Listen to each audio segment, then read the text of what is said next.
we get so focused on what our free throw area is, our weak area is, that we completely forget. It's like we have amnesia to the places where we are able to score points.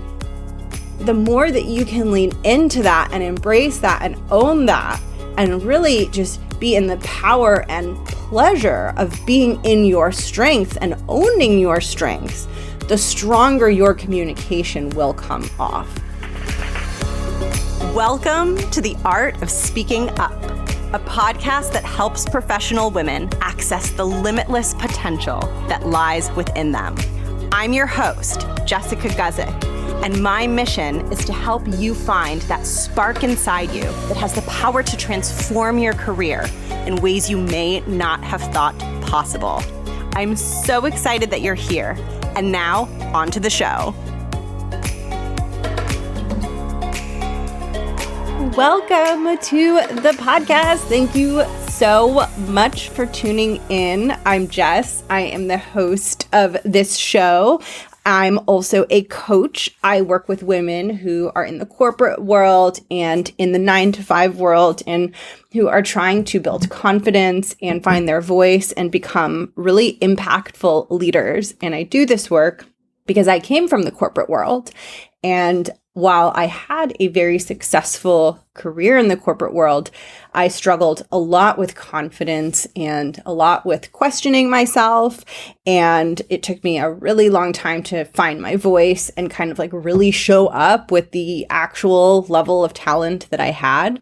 And I started this show because I wanted to normalize the experience of struggle. I wanted to have more honest conversations about professional growth and professional struggle, specifically for women.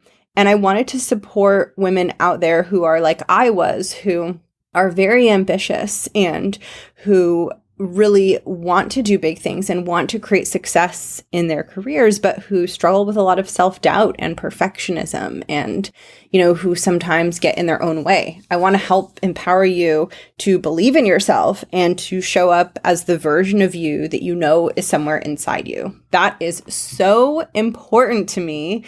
And today's episode is something that popped into my awareness a few weeks ago. And I just smile every time I think about it. And I've been thinking about it ever since. And I can't get it out of my head. And it just has been really helpful for me. And I figured if this has been helpful for me, this is for sure probably going to be helpful for you too. And so I wanted to share it with you. And the idea behind this episode is, it originated from the idea that we all have things that we're really good at and things that we're really bad at in our jobs.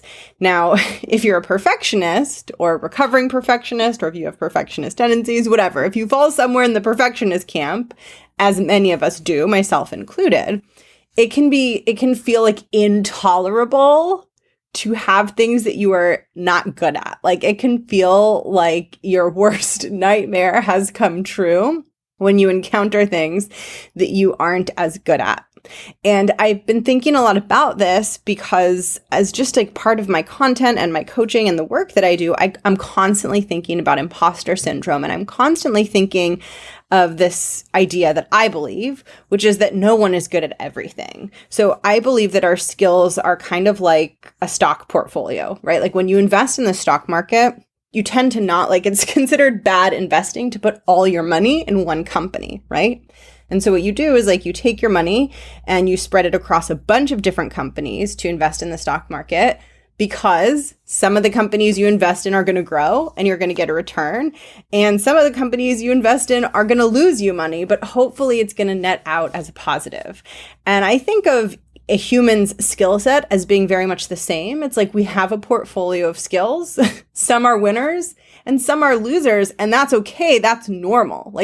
We don't put our money in the stock market expecting that every single thing we invest in is going to go up. If that were true, we'd all be really rich, right? Really easily. And so I think of our skill set as the same way, that it's normal for there to be a few duds, right? For there to be a few skills that each person isn't good at. And what I often see my clients do, which I bet you might be doing too, is they if I told them that, they'd be like, okay, that's true for me. Like, yeah, I have things that I'm not good at, but like my boss and my coworkers, like they're good at everything. Right? So they like buy into this concept, but once they try to extend it past themselves, they think that the people around them and the world around them is like really perfect and operates really perfectly. And often once you start digging and really looking more closely at the people around you, not just observing them superficially, not just like filtering what you're noticing, but you really look closely at the humans around you, you will begin to see that this is in fact true for everyone. It's just that your brain might not show you that right away. You might have to really focus and look and pay close attention for you to truly begin to see that, yes, you might have coworkers around you who seem like super confident and seem like they're not nervous or seem like they're better at this and better at that. But as soon as you begin to look more closely, you will start to notice places where you're like, oh, they're human. They're human just like me. They struggle with this thing or that thing. And their portfolio of skills might look different than yours, right? And so it might not be exactly the same, but if you slow your mind down enough to really look and to really pay attention, you will see that you are not the only person who has a portfolio of skills where some are winners and some are losers. And I don't mean like that you're a loser or I'm a loser. I mean in the sense of like the stock portfolio, like some stocks are winners, some stocks are losers. And that's just normal. Like that is just totally normal. And I was thinking about this idea and thinking about how so many of my clients, and I'm sure you too, resist this idea. They resist this idea that this is true for everyone. And they come back to this belief that like, no, this is not true for everyone. This is only true for me. Like I'm the person who's good at a few things and bad at a bunch of things. And it's not like that for anyone else. The people around me are good at everything. And so I was like trying to rack my brain to like think of an irrefutable example of someone who is considered like really, really good at what they do, but also who has areas that they're really, really bad at. And I found the perfect example of this. It is irrefutable. And I wanted to share it with you because it makes me smile so much. And like, it's given me such a beautiful reference point for when I'm being hard on myself. And so I wanted to share it with you so that you could use it too. So here's what I came up with. And for context, I came up with this because I grew up in Los Angeles. And when I was like younger, growing up, like in high school, the people who were on like the Lakers NBA team, it was like a totally different team back then. It was like Kobe Bryant and Shaquille O'Neal. And I was remembering all those old basketball players who are no longer on the Lakers anymore. I don't even know who's on the Lakers right now. But I was remembering that like when I would go to a Laker game or be watching the Lakers play, and I was like younger, so like I didn't fully understand this. But I always remember like people would say like, oh, they're gonna try to foul Shaquille O'Neal towards the end of the game because he's not good at free throws. And so for those of you who watch basketball, you know what I'm talking about. If you don't watch basketball, and I'm not like some basketball expert, by the way, I just know a teensy bit about basketball. But if you watch basketball, then you know that if the game is really close towards the end, like the scores are really close, then one of the things that each team will do to try to slow down the clock is they'll intentionally foul the other team, because then the other team has to throw a free throw. And then after they throw the free throw, that's the chance for the other team to get possession back of the ball. So like towards the end of a basketball game, when the score is really close, there tends to be a lot of fouls. Now, I remember from when I was younger that they would always foul Shaquille O'Neal because he was famously known for not being good at free throws. And I was really like thinking about this and thinking about like, it's not just that he like wasn't the best at free throws, like he was bad at free throws. And I started to think about like, I wonder if Shaquille O'Neal was like spent time like in his hotel room or like in his beautiful house being like, oh my God, I'm the worst at free throws. Like, this is so embarrassing. Like, I shouldn't have a career in the NBA. Or maybe if he had times in his life where he was like, oh, I shouldn't like try to be a basketball player because like I'm so bad at free throws. And I was really thinking about this concept of like, he's such a good player, and he's so good at scoring regular points that like it literally doesn't matter that he's bad at free throws. And to give you a sense, I looked up his actual free throw percentage, and then I looked up the average percentage of free throws just in the NBA overall. And again, like, I'm not a basketball expert. I just have watched some games, so I know slightly more about it than I know about any other sport. I'm not a sports person. But so I'll start with the average. So the average free throw percentage in the NBA is 73%. Shaquille O'Neal's percentage is 52.7. That is so much lower. And yet, he was voted MVP in his career, and according to Wikipedia, he was one vote short of becoming the first unanimous MVP in NBA history. I really want you to slow your brain down right now, and I want you to force it to open up and hear this one thing. Shaquille O'Neal was arguably one of the most valuable players in the NBA or NBA history, like one of the top players. And he was bad, very bad at free throws.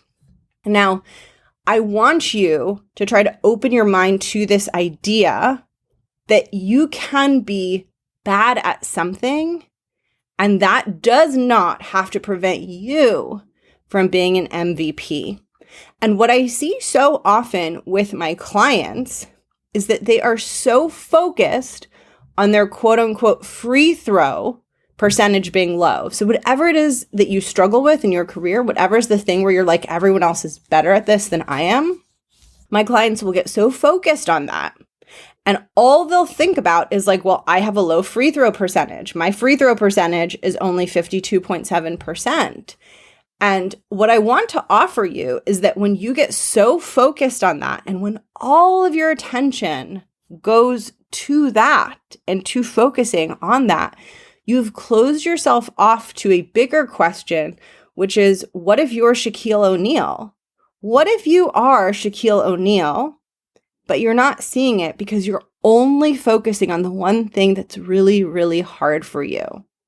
And how is it that they can put Shaquille O'Neal in the game and he can help the team win, even though if he starts getting fouled, that's really bad for the Lakers, right? It's really bad for the team because he's missing those free throws, and then possession of the ball is going to the other team. So it's causing the Lakers to get behind, right? So how can he still be such a valuable player? It's because when he's on the court playing regularly and not doing free throws, he's so strong that it literally doesn't matter. He has such a fire in him and such a forward momentum that drives him to score points, that he creates so much value and so many points for the team, that free throw moment literally doesn't matter because what he's doing is so useful. And you never, ever, like when you hear people talking about Shaquille O'Neal, you never hear people saying like, oh, but he's really bad at free throws, right? And it's the same for you too. When people talk about you and think about you, their mind is not going to go to the free throws, right? Their mind is going to go to like scoring the points over and over and over. And what happens is, and what the problem is here, is that we get so focused on what our free throw area is, our weak area is, that we completely forget. It's like we have amnesia to the places where we are able to score points. And this is always really interesting when I'm working with my clients, right? And I'm learning about them and their skills and the areas where they struggle, because all they see are the free throws and they are very fixated on the things that are hard for them. And I see everything. I see all of their skills, but they can't see it. And it takes a while until they can finally see their full portfolio of skills and not just be focused on the free throws.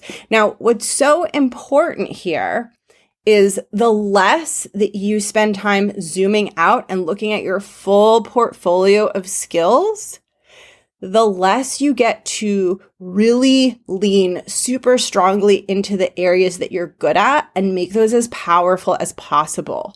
So for Shaquille O'Neal, for every moment that he wastes despairing about his free throws, he's not getting out there and getting even better at layups or even better at, I don't know. See, now my lack of basketball knowledge is like really showing, right? Like, what is there besides layups? I don't know. But like all the things that he's good at that helps him score regular points, he's not focused on those things because he's obsessing over his free throw percentage, right? Like I literally have a vision in my mind, and I just use this to like give myself perspective and make myself laugh if I'm like being really hard on myself or getting really down. But I have an image in my mind of like Shaquille O'Neal is like traveling for a basketball game, and he's in his like super fancy hotel room getting ready to like get over to the stadium to play the game.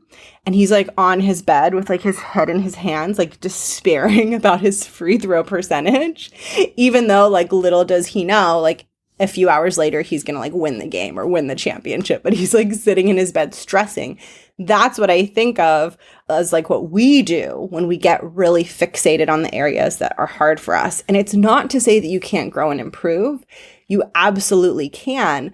But what I would say though is like if you're a Shaquille O'Neal and if you have an area that you're just unequivocally strong and stand out, it's not even a good use of your time to be super focused on the areas that are hard for you. And in fact, what you'll notice if you begin to pay attention to executives and CEOs and leaders is that most of them are just really, really good at one thing. And they are leaning on their team and people around them for all of the other things. And so advancement in a professional setting actually isn't about being good at everything. It's much better to be really narrow and to be really, really strong in one particular area. Now, I know for so many of you, the area where you feel like you're not strong is communication.